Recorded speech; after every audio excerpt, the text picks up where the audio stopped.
तुमच्या आमच्यापर्यंत पोहोचविणाऱ्या सावित्रीबाई फुलेंचा महाराष्ट्र महान असला पाहिजे. इन्कलाब जिंदाबाद अशा म्हणणाऱ्या राजगुरू सुखदेव भगतसिंगाचा महाराष्ट्र महान असला पाहिजे. त्या समर्पण अहिंसाच्या जोरावर देशाला स्वातंत्र्य मिळवून देणाऱ्या महात्मा गांधीजींचा महाराष्ट्र महान असला पाहिजे. मैं मेरी झाशी नाही दूंगी अशा म्हणणाऱ्या झाशीच्या राणीचा महाराष्ट्र महान असला पाहिजे. स्वराज्य हा माझा जन्मसिद्ध हक्क आहे अशा म्हणणाऱ्या लोकमान्य टिळकांचाही महाराष्ट्र महान असला पाहिजे. जिच्या उदरातून जन्म घेतला आणि स्वराज्य पाहायला मिळालं ती माता राजमाता जिजाऊंचा महाराष्ट्र महान असला पाहिजे. माझे डोळे काढले तरी चालेल, माझे हातपाय तोडले तरी चालेल, माझ्या शरीराचे छिन्न विछिन्न तुकडे केले तरी चालतील, पण मी माझा धर्म सोडणार नाही अशा धर्मवीर संभाजी महाराजांचा महाराष्ट्र महान असला पाहिजे. याही पेक्षा जगाच्या नकाशावरच्या राजानं नाव करलं अशा छत्रपती शिवाजी महाराजांचा महाराष्ट्र महान असला पाहिजे. महाराष्ट्र साधू संतांचा, महाराष्ट्र कीर्तिवंतांचा, महाराष्ट्र बुद्धिवंतांचा, महाराष्ट्र रत्नांचा, महाराष्ट्र सर्वसामान्यांचा, महाराष्ट्र गोरगरिबांचा, महाराष्ट्र शेतकऱ्यांचा आणि उरल्या सुरल्या पुढाऱ्यांचा महाराष्ट्र सुद्धा महान असला पाहिजे. अशाच महाराष्ट्राला पुन्हा एकदा मी वंदन करतो आणि माझ्या विषयाला सुरुवात करतो. या ठिकाणी खूप सुंदर ज्ञानदानं या ठिकाणी भाषण केलेलं आहे आणि खरोखरच ज्ञानदासाठी जोरदार टाळ्या दिल्या पाहिजे आपण.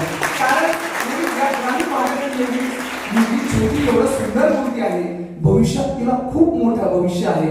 छत्रपती शिवाजी महाराजांचं व्याख्यान आणि ज्ञानदा असे समीकरण महाराष्ट्रामध्ये काही दिवसांनी सर पाहायला मिळेल. 100% बालकांनी सगळे तुमच्या शाळेचं असणार आहे, तुमच्या महाविद्यालयाचं असणार आहे. मला एक अतिशय सगळ्यात महत्वाचा महिला इथं असल्यामुळे, मुली इथं असल्यामुळे एक चांगला आणि प्रसंग महिलांचा सांगायचा आहे. तुम्हाला माहिती असेल मावळ प्रांतामध्ये बाळ शिवाजी 14-15 वर्षाचे असताना फेरफटका मारायला गेले होते. फेरफटका मारायला गेलेले असताना त्यांच्यासोबत काही सवंगडी होते. ते सवंगडी आणि बाळ शिवाजी चाललेले होते. आणखी त्यांच्यासोबत येसाचे कंका पण होते. थोडेसे असे पुढे गेले मावळ प्रांतात फिरत असताना एक 70 वर्षाचा वृद्ध व्यक्ती, फक्त धोतर घातलेलं, अंगावर शर्ट नाही, केस वाढलेले आणि मोठमोठ्याने रडत होता, हुंदक्या देत होता. महाराजांना त्यांनी पाहिलं आणि तो महाराजांच्या समोर आला आणि त्याने डायरेक्ट महाराजांचे चरण धरले, महाराजांचे पाय धरले. बाळ शिवाजींना वाटलं हे नेमकं झालंय तरी नेमकं काय. त्या बाबांना म्हटले, बाबा तुम्ही उभा राहा. बाबा उभा राहायला तयार नाहीत, बाबा रडत थांबत नाहीयेत, बाबा हुंदक्या देत आहेत. तरी सुद्धा ते म्हटले, बाबा तुम्ही उभे राहा, नेमकं झालंय काय मला सांगा. त्यावेळेस ते बाबा उभे राहिले. तो 70 वर्षाचा वृद्ध व्यक्ती उभा राहिला आणि सांगितलं, राजे माझा खूप मोठा घात झालाय. ते म्हणले, अरे झालंय काय तुम्ही मला सांगा तर. ते म्हणले, राजे खूप मोठा घात झालाय, माझ्या मुलीवर अन्याय अत्याचार झालाय. अक्षरशः राजेंच्या डोळ्यामध्ये पाणी आलं. वय 14 ते 15 होतं. डाव्या बाजूला उजव्या बाजूला डाव्या बाजूला येसाची कंक आणि मावळे उभा होते. त्यांनी कसलाही विलंब न करता त्यांनी विचारलं, नेमकं तुमच्या मुलीवर अन्याय अत्याचार नेमका कोणी केला. त्यावेळेस सांगितलं, राजे गावाच्या पाटलानं माझ्या मुलीवर अन्याय अत्याचार केलेला आहे. मी सगळे पानवटे पाहिले, मी सगळे तलाव पाहिले, मी सगळ्या विहिरी पाहिल्या, पण राजे माझी मुलगी काय सापडली नाही.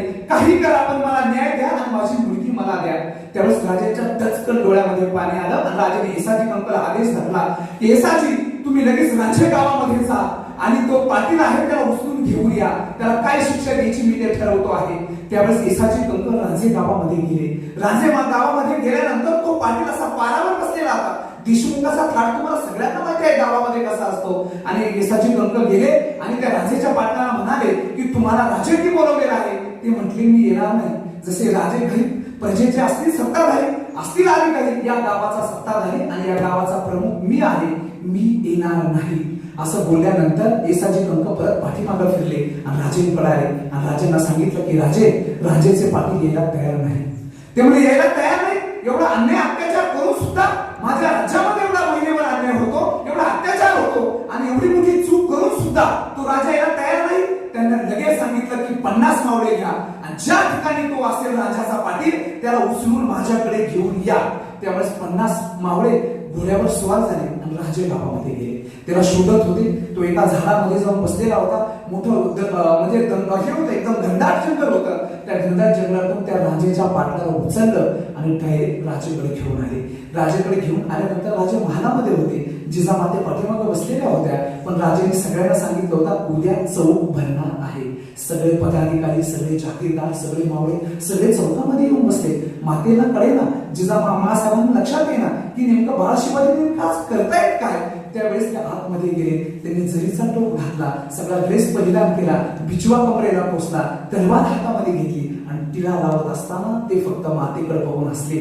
त्यावेळेस मातेनं सांगितलं की माझा हा राजा आहे, हा माझा बाळ आहे, या प्रजामध्ये जे करेल तो सत्य करेल, चुकीचं करणार नाही. आणि बाहेर आले, चौकात उभा राहिल्यानंतर तो राजाचा पाटील त्याला जेरबंद करून आणलेलं 50 मावळे पाठीमागे उभा आणि असा समोर राजाचा पाटील उभा केला. त्यावेळेस महाराजांनी प्रश्न विचारला की तुम्ही एखाद्या सर्वसामान्य महिलेवर अन्याय अत्याचार तुम्ही केलेला आहे, तुम्हाला मी शिक्षा ठोठावणार आहे. त्यावेळेस त्याच्या डोळ्यात टपकन पाणी आलं आणि राजेकडे पाहण्याऐवजी त्यांनी अनाजी पंथाकडे पाहिलं आणि अनाजी पंथाने सांगितलं, राजे चूक होत असती यांना सोडून द्या, चूक सोडून द्या. राजे म्हटले, तुम्हाला चूक सोडून द्यायची असेल तर मी ही जागिरी सोडून देतो, हा महाल मी सोडून देतो, मला ही सत्ता नको आहे आणि मी माझ्या महालामध्ये जाऊन बसतो. त्यावेळेस अनाजी पंत एकदम निशब्द झाले, काहीच बोलले नाही. टाचणी पडलेली एवढी शांतता तिथे होती आणि राजेने आदेश झाला, यांना एकच शिक्षा होईल ती म्हणजे यांचे हातपाय तोडणं, हीच यांची खरी शिक्षा आहे. माझ्या समोरून घेऊन जा आणि यांचे हातपाय तोडा, ही सगळ्यात मोठी शिक्षा असेल.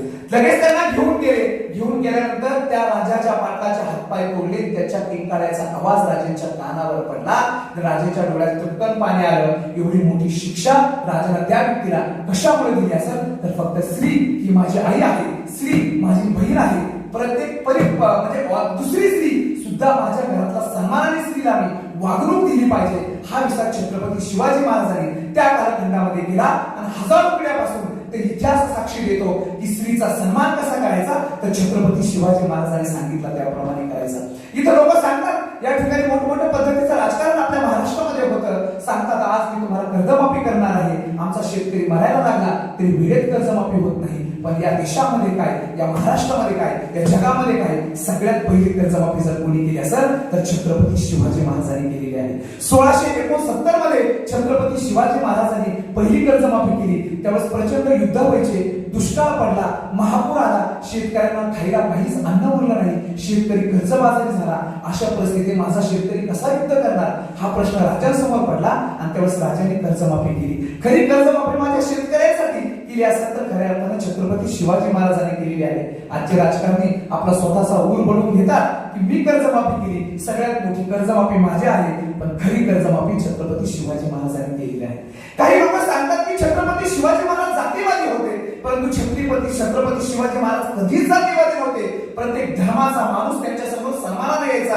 प्रत्येक जात, धर्म, पंथ, वंश, भाषा सगळं माझं आहे असा विचार करणारे छत्रपती शिवाजी महाराज होते. तुम्हाला माहिती असेल हिंदू समाजामध्ये सगळ्यात मोठा सण आपला कोणता आहे तो दीपावली सण आहे. परंतु आज जर आपण पाहिलं तर मुस्लिम समाजाचा अली घेतल्याशिवाय हिंदूची दीपावली पूर्ण होत नाही. एवढ्या छोट्या छोट्या गोष्टीमध्ये आपल्या देशाची विविधता नटलेली आपल्याला पाहायला मिळते.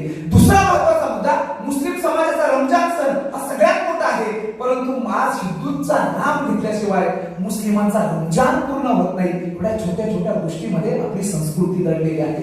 आपण श्री गणेशा कोणती गोष्ट करायची म्हटलं तर आपण आज श्री गणेशा करतो, म्हणजे आपण गणपतीचं पूजन करतो आणि गणपतीचं पूजन करत असताना माझी प्रत्येक महिला हा खऱ्या अर्थाने 21 लाडूचा नैवेद्य तिथे हे करत असते, पूजन करत असते. आणि दुसऱ्या बाजूला मुस्लिम समाजामध्ये 7, 8, 6 हा आकडा अतिशय पवित्र मानला जातो, त्याची बेरीज होती 21. म्हणजे या सगळ्या गोष्टी ज्या आपण जर पाहिलं तर कित्येक पिढ्यापासून संस्कृती, जात, धर्म, पंथ हे एकाच हारासारखी गुंफलेले आहे, हे वेगवेगळे नाही. आणि हे जर गुंफले तर हार टिकत असतो आणि हार टिकवायचा असेल तर यामध्ये सगळ्या जाती धर्माचे लोक एकत्र असणं गरजेचं आहे. हे छत्रपती शिवाजी महाराजांनी सांगितलं. म्हणून त्यांच्या मंत्रिमंडळामध्ये 7 लोक मुस्लिम समाजाचे होते, लोहार समाजाचे होते, न्हावी समाजाचे होते, कुंभार समाजाचे होते. फक्त मराठ्यापुरते ते कधीच मर्यादित राहिले नाही. ते जर मराठ्यापुरते मर्यादित राहिले असते तर जानता राजा म्हणून त्यांना जी पदवी मिळाली ती कधीच मिळाली नव्हती. जानता राजा हा म्हणजे प्रत्येक व्यक्तीला समजून घेणारा राजा होता आणि म्हणून खऱ्या अर्थाने त्यांना छत्रपती शिवाजी महाराज आपण म्हणतो.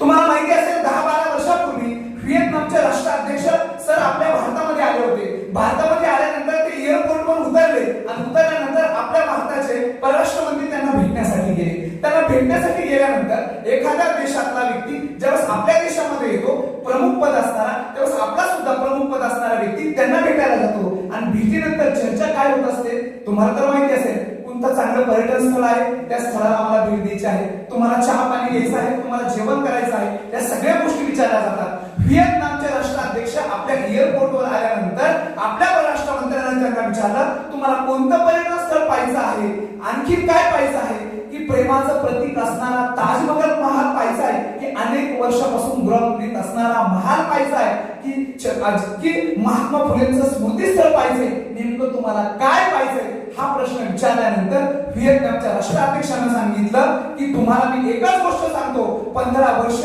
अमेरिकेचा खऱ्या अर्थानं दबदबा आमच्या देशावर होता, आम्हाला जेरबंद केलं होतं, परंतु त्या कालखंडामध्ये छत्रपती शिवाजी महाराजांची पुस्तकं आमच्या देशातल्या कित्येक लोकांनी वाचले, तरुणांनी वाचले, स्त्रियांनी वाचले, शिक्षकांनी वाचले, इंजिनियरनी वाचले, डॉक्टरांनी वाचले, आणि या पद्धतीनं गनिमी कावा काय आहे हा गनिमी कावा आणि अमेरिकेवर वापरवला, आणि म्हणून अमेरिकेतून आमची सुटका झाली, आम्हाला फ्रीडम मिळालं की फक्त छत्रपती शिवाजी महाराजांमुळे मिळालं. आणि म्हणून छत्रपती शिवाजी महाराजांचा रायगड किल्ला बघायला पाहिजे आहे, मला प्रेमाचं प्रतीक असणारा ताजमहाल पाहायचा नाही तर मला छत्रपती शिवाजी महाराजांनी पराक्रम केलेला रायगड मला पाहायचा आहे, तिथे जायचंय, तिची माती माझ्या कपाळी लावायची आणि हीच माती घेऊन मला व्हिएतनाममध्ये जायचंय आणि या सांगायचं तिथल्या लोकांना की मी रायगड किल्ल्याची माती आणली आहे आणि या मातीचं मला व्हिएतनाममध्ये पूजन करायचंय. याला म्हणतात छत्रपती शिवाजी महाराज. आज आपल्या इथे काय परिस्थिती आहे, 26 जानेवारी असते की 15 ऑगस्टला आपण थोडेफार शिवाजी महाराजांविषयी बोलतो, 19 फेब्रुवारीला शिवाजी महाराजांविषयी आपण अर्धा तास बोलतो, पण यापेक्षा वेगळं छत्रपती शिवाजी महाराजांविषयी आपण काहीच करत नाही. बोलण्याच्या पलीकडे आपण कृतीत कधी उतरलोच नाही. कृतीमध्ये उतरण्यासाठी छत्रपती शिवाजी महाराजांची पुस्तके वाचावी लागतात. तुम्ही पुस्तकं वाचले नाही म्हणून आपल्याला त्यांची कृती आणि त्यांच्या किल्ल्याच्या लढाई आपल्याला कळत नाही. काय झालं 3 वर्षापूर्वी दिल्लीमध्ये एका श्रद्धा नावाच्या मुलीचे 35 तुकडे केले, याला जबाबदार कोण आहे? एका श्रद्धा नावाच्या मुलीचे 35 तुकडे केले, याला जबाबदार कोण आहे? इंजिनिअरिंग झालेली मुलगी, आई वडिलांनी पुण्यामध्ये पाठवलं, चांगलं शिक्षण दिलं, उच्च शिक्षण दिलं, उच्च शिक्षण घेतल्यानंतर एका मुलाच्या प्रेमात पडली, जिहादी व्यक्तीच्या प्रेमात पडली, प्रेमात पडल्यानंतर तिला भुलवल्यानंतर दिल्लीत गेले, 2 वर्ष दिल्लीमध्ये राहिले आणि त्या मुलीची मागणी तरी काय होती हो? फक्त माझ्यासोबत लग्न कर एवढीच मागणी होती. परंतु ती मागणी ज्या वेळेस ती मुलगी त्या व्यक्ती समोर घालायला गेली त्यावेळेस त्या व्यक्तीने तिचे 35 तुकडे केले. याला जबाबदार कोण? आजची सोशल मीडियाच्या माध्यमातून तो मुलाचा आणि त्या मुलीचं प्रेम झालं होतं. आणि मला सांगायचंय इथं संस्काराचा अभाव सगळ्यात मोठा असा आहे. जर त्या मुलीने छत्रपती शिवाजी महाराजांचे संस्कार अंगीकारले असते, त्या मुलाने छत्रपती शिवाजी महाराजांची पुस्तकं वाचले असते तर ही वेळ इथं आली नसती. आणि म्हणून माझ्या मैत्रिणींना, माझ्या बहिणींना सांगायचं आहे, आई वडील तुम्हाला ज्या जोरावर, ज्या सन्मानानं, ज्या मानानं तुम्हाला महाविद्यालयामध्ये पाठवतात ना, तर त्याच मानानं, त्याच सन्मानानं तुम्ही आई वडिलांचा सन्मान आयुष्यभर ठेवला पाहिजे. या खऱ्या अर्थाने छत्रपती शिवाजी महाराजांसाठी तुमचं अभिवादन असणार आहे.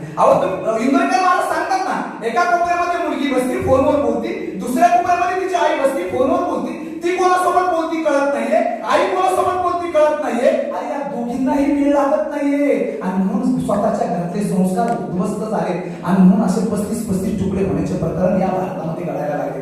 याला जबाबदार आपले संस्कारांचा अभाव आहे. शिक्षण संस्था जर नसत्या ना तर या भारतामध्ये काय परिस्थिती झाली असती सर सांगता येणार नाही. इथं वाईट पाकिस्तानमध्ये शिक्षण संस्था कमी करून राहिले, म्हणजे त्यांना शिक्षण देत नाही, त्यांना जिहादी शिक्षण देत आहेत सर. तिथं शिक्षण संस्था कमी होण्याचं कारण एकच आहे की जे संस्काराचं शिक्षण आहे ते तुम्हाला मिळणार नाही, तर दहशतवादी कारवाया कशा करायच्या हे शिक्षण पाकिस्तानमध्ये दिलं जातं. परंतु भारत असा एकमेव देश आहे की तिथे सगळ्यात जास्त शिक्षण संस्थांना प्राधान्य दिलं जातं. आणि म्हणून तुम्ही चांगल्या पद्धतीनं शिक्षण घेणं खूप गरजेचं आहे. छत्रपती शिवाजी महाराजांचा ज्यावेळेस आपण इतिहास पाहतो, छत्रपती शिवाजी महाराजांनी महाराष्ट्रामध्ये जेवढे किल्ले जिंकले अगदी त्याच तुलनेमध्ये त्यांनी दक्षिणेमध्ये सुद्धा जाऊन आपला विजय प्राप्त करून दाखवला. एकदा छत्रपती शिवाजी महाराज कर्नाटकच्या स्वारीवर सर गेले होते. स्वारीवर गेल्यानंतर की गोवळकोंडाचा जो राजा आहे त्या राजासोबत ते भेटले, त्यांचं चहा पाणी झालं आणि चहा पाणी झाल्यानंतर राजांना त्यांनी विचारलं की तुम्ही घोडदळ आणलं, तुम्ही पायदळ आणलं, पण तुम्ही हत्तीदळ का नाही आणलं? त्यावेळेस राजाने सांगितलं माझ्याकडे घोडदळ आहे, माझ्याकडे पायदळ आहे आणि माझ्याकडे हत्तीदळ सुद्धा आहे. ते म्हटले नाही, इथं तर मला हत्तीदळ दिसत नाही, इथं तर सगळे मावळे आणि घोडदळच आहे. ते म्हटले समोर असणारा प्रत्येक मावळा हा माझ्या हत्तीदळासारखा आहे, प्रत्येक मावळा माझ्या हत्तीसारखा आहे. त्यावेळेस तो कुतुबशाह उठला आणि मोठमोठ्याने हसायला लागला. ते म्हटले तुमचा प्रत्येक मावळा हत्तीसारखा आहे, माझ्या समोर एक हत्ती आहे, माझा एक पिसळलेला हत्ती आहे, माझ्या पिसळलेल्या हत्तीसोबत तुमच्या हत्तीची झुंज लावतात का? तर छत्रपती शिवाजी महाराज उभा राहिल्यानंतर उजव्या बाजूला नजर टाकली, ती नजर गेली येसाची कंकावर. ज्या व्यक्तीवर नजर शिवाजी महाराजांची पडेल तो व्यक्ती मैदानात येऊन उभा राहत होता. एवढा एकनिष्ठ मावळा त्या कालखंडामध्ये छत्रपती शिवाजी महाराजांनी तयार केला होता. येसाची कंक समोर आले, समोर आल्यानंतर हातामध्ये ढाल आणि तलवार घेऊन उभा राहिले. समोर पिसाळ्याला हत्ती आला, हत्ती आल्यानंतर यांची प्रचंड झुंज सुरू झाली. पिसाळ्याला हत्ती म्हटल्यानंतर त्यांनी पहिली झेप आपल्या येसाची कंकावर घेतली. येसाची कंक सपकन डाव्या बाजूला झाले. हत्ती समोर येऊन पडला. हत्ती समोर येऊन पडल्यानंतर येसाची कंकाला उभा राहून हत्तीने पुन्हा एकदा त्यांच्यावर झडप घातली. पुन्हा एकदा बाजूला झाले. एक तास झुंज चालू, अतिशय वातावरण शांत. प्रत्येक माणसाच्या डोळ्यामध्ये पाणी मावळायचं होतं की आता माझ्या येसाची कंकाचं काय होणार. छत्रपती शिवाजी महाराज निशब्द उभा होते. कुतुबशहाच्या डोळ्यामध्ये पाणी नसताना हसू येत होतं. त्यांना माहिती होतं माझा पिसाळ्याला हत्ती जिंकणार आहे. 1-2-3 तास ही झुंज चालू असताना येसाची कंक किती हुशार आहे, मावळे कसे तयार करण्याचं काम छत्रपती शिवाजी महाराजांनी केलंय ते त्यांना माहिती होतं. आणि प्रत्येक व्यक्तीमध्ये एक मायनस पॉईंट असतो, प्रत्येक प्राण्यात एक मायनस पॉईंट असतो. हे येसाची कंकानं ओळखलं. हत्ती दमून थकला.